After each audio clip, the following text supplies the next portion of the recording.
ఈ పాట మీరు నేర్చుకుంటే ఎవరి మీద మీరు బాధపడరండి, ఎవరి మీద కంప్లైంట్ చేయరు. మీరు వాళ్ళిట్లా వీళ్ళిట్లా, వాళ్ళిట్లా వీళ్ళిట్లా, అట్లా అన్నాడు, ఇట్లా అన్నాడు, ఇట్లా అన్నాడు, ఇట్లా అన్నాడు. No complaints.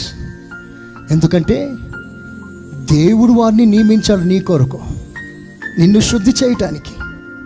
మిశ్రిత జనం ఉంటారు, బాగా భక్తిగా ఉన్నట్లుగా ఉంటారు, మనకు వాళ్ళ ద్వారా బాధ కలగజేస్తాడు.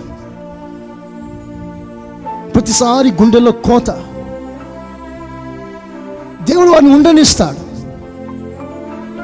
దేవుడే ఈ మాట అన్నాడు, నేను వారిని తోలివేయను, వారిని ఉండనిస్తాను. ఎవరిని ఉండనిస్తాను? నీ ప్రక్కలో బల్లెముగా ఉన్నవారిని, నీ కంట్లో శూలాలుగా ఉన్నవారిని, నీకు బాధ పెట్టేవారిని నేను ఉండనిస్తాను. వారి ద్వారా నీకు బాధ కలుగుతుంది, కలగాలి, ఆ బాధ నీకు కలగాలి. అలా కలిగినప్పుడు నువ్వు శుద్ధుడవు.